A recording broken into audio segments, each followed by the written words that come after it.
Like I remember, even in the 90s, if you have to picturize, say, the interior of a moving car, that itself was an extreme challenge. It was. And now you have so many different types of cameras available, you can do it in a flick of a Yes, finger. I remember, because after that, when I made Shaan, that started to happen. I used to sit on the bonnet of the car, facing the actor behind the wheel, and the co-artist with the actor in front, and you're going through, and the crowds, you have to avoid the crowds because you'll see them. So all these factors were there, and it was very difficult to shoot within the city. And all my work on Shaan was in the city, on the docks, in the streets, of those car chases and everything. What would normally have taken 3-4 days to shoot took, again, 20 days, 25 days to get it right. And the audience were pretty naive about the Yeah, the difficulties, they don't see the difficulties, they see the end product. That's why the word, the cinematic liberty used to be very famous those days, because Absolutely you right. can fool your audience. Absolutely correct. You got it. Which is probably not possible these days, yeah. The difference today is that, people want to watch larger than life and extraordinary things on the screen, but at the same time, they demand that it should be believable. Even if it is done extraordinarily, larger than life way, the audience still wants to know that it has to be presented in such a way that it's believable. That's Correct. They don't see any mistakes in there, so it has to be flawless today. And the technology has probably helped that. That has, yes, it definitely has. But each time, even then, when the back projection came in first, for the first time, that was a technological advance. It did help a lot. Especially in a moving object, yeah. Yes. But there you could see technically that there it was, if you were very sharp, you could tell it's done on a back projection screen, because you didn't have enough maneuverability.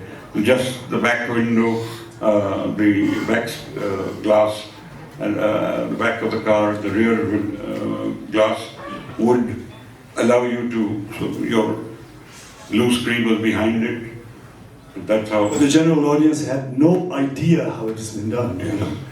And that's probably what Now they all know. Now they all know. They know everything about filmmaking. So this is what I feel nowadays. If you're a filmmaker these days, you have to be a notch higher than the average person, because everyone knows about filmmaking. Everybody knows how to make a moving picture.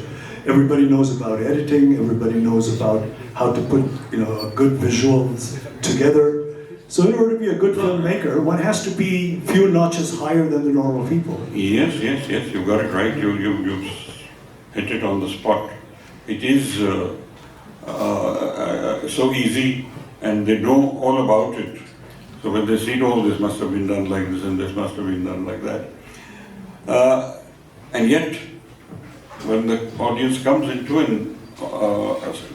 theatre to watch the film, they are ready to watch. It's not, they haven't come there to criticize it. They really want to appreciate it, otherwise they wouldn't spend that 500,000, 1,500 bucks for a ticket.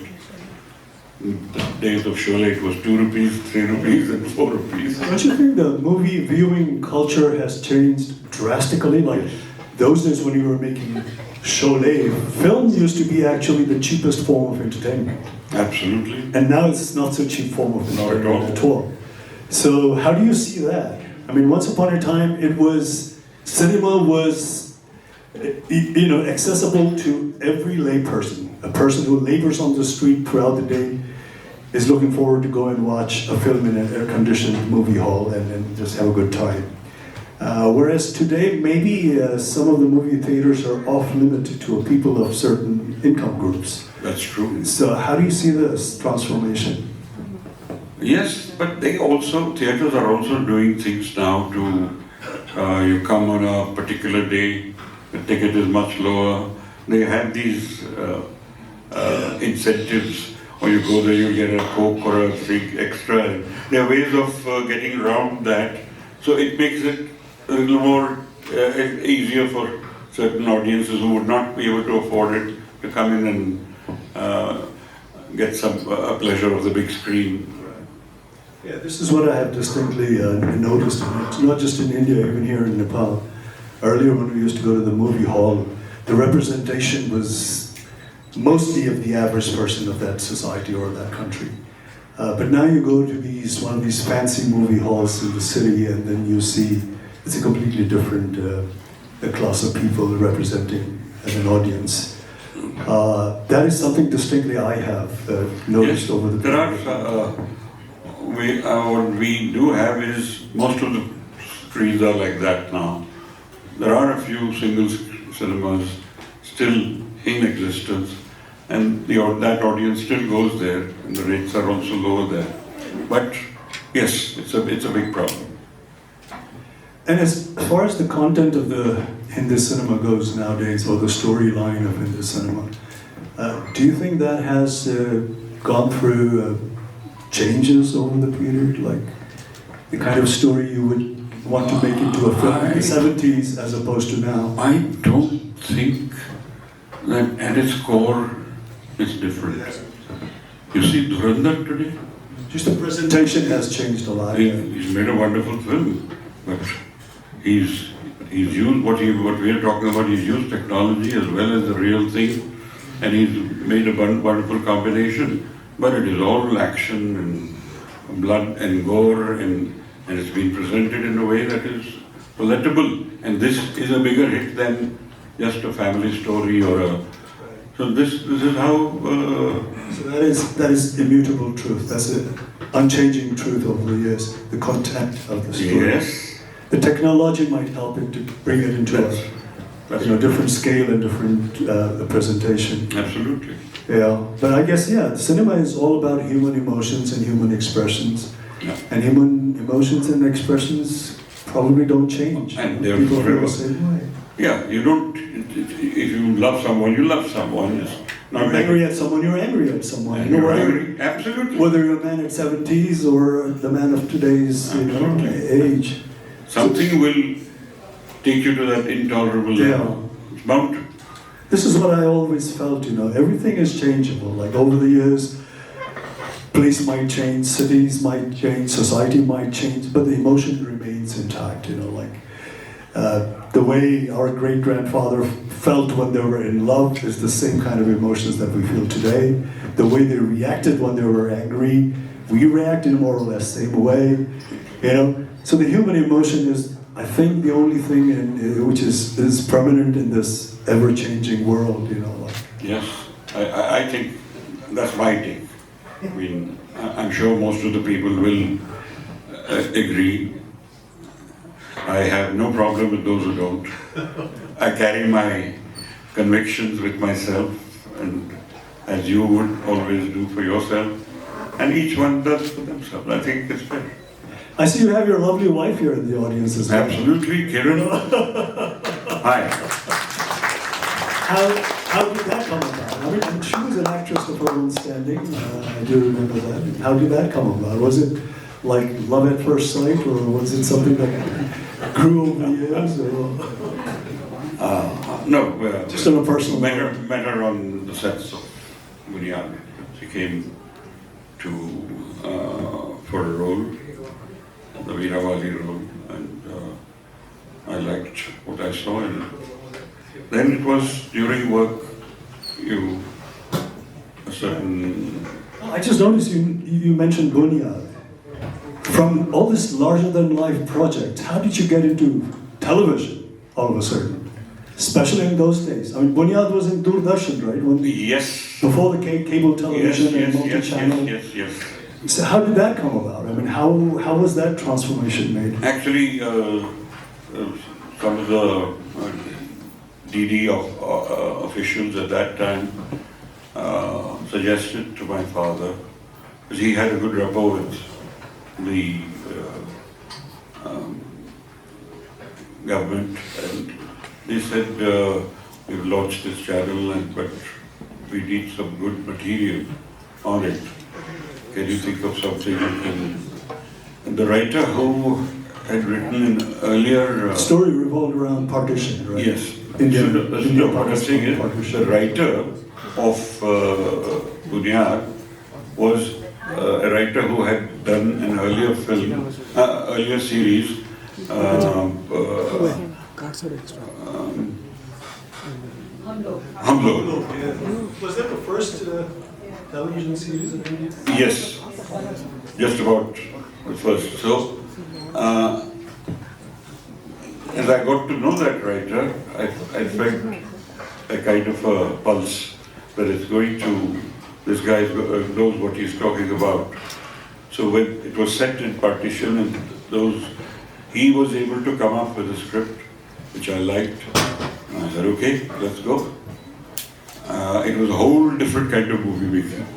It was not movies, it was every episode, if you could leave it on a little... And you must have shot in video cameras or... the first 26 episodes I shot on film, 16mm film. And then switched to the videos. And that was, how many series was it? Like how long? 105 episodes. 105. So that's what, like over a year or over? Over a year, Over a year. twice a week, 52 weeks, 104 episodes. Was that a profitable venture? Yes, It was, okay. it did well. In the beginning we lost a lot of money, but it started to pick up. And because we got into control of the shooting time, and then we were able to bring it out at a fairly commercial kind of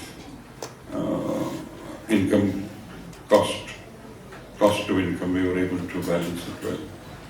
So that was the only television venture that you attempted? No, I did one more. After that I made a film. Then after that film, I did one again for the DD started the morning thing. Where? The morning segment? Morning segment. That's where I made something called Kismat. So that was also, that did well. Then later on, went to do a film, a series called Gatha, which was also 100 episodes, just a little bit less than that. But that actually was on Star Plus. Now, Star Plus, the audience was not a needy audience. It was Star Plus had not made a dent in the... So they were just coming in? Yes. they were Star coming in. Plus, okay. And that took the television industry Yeah. much higher. Then Star Plus, once the You had your Saas Bahu thing yeah, came in, yeah, and then you had it went ZTV Crazy. and Yes, whatnot, yes. and much later after that. Before we part, Ramesh, I mean, we talked a lot about Sholay, but I would also like to talk about your other very, very popular film like Shahan, Shakti, Trishul. These are all yours, right? not to shoot. Not Trishul. Shahan, Shakti, Sagar. Sagar, yeah, right, exactly, Sagar. Tell us about that. Sagar is what, Rishi Kapoor and Kamal Hassan ji? Kamal Hassan, Rishi Kapoor, and Dimple. Dimple. Yeah. That was a combination of that time as well, like getting Kamal Hassan from South, and then you have this Absolutely. lover boy image of Rishi Kapoor, and Dimple was she was taking a sabbatical, and you Yeah, she did only one film first. woke her up and brought her to the set. How did that come about? Again, we decided, because I like to do each film different from my previous film. Shakti was a drama, father and son. So, Yeah, you brought in Dilip Kumarji with Amitabh Bachchan ji, which was also yeah. another huge step. And then I felt maybe a love story. Let's think of something which is different. Discussed it with Javed Sahab. Unfortunately, they had split at that time, Salim Javed. So Javed, then let's do a triangle, but it was just a thought. It was not a script. So by the time we got the script together and started shooting, it took about a year. It took about a year for that to happen. And then a lot of it was made on the set of the set, improvisations and how it would be. Because Kamal Hassan, I found, was an actor so full of himself that, and he was so right in the way he did things, in the sense, sir, can I do it like this? Only if you feel that it's okay, then I can, and he would do it in a certain way. It was written in a certain way, he did it a little differently. As opposed to Rishi Kapoorji, who's very spontaneous and Yeah, he's simple. And because his role was like that. But him, he's part of the village, he's jumping around, he's got... So all that energy was his. He brought that extra energy to the character. So that's how actors also do when they make it their own and bring something extra out of it. You got to, and you got to be prepared to accept that as a director. You must. Otherwise, if I had said no, it would have been normal. But it may not have been the performance it was.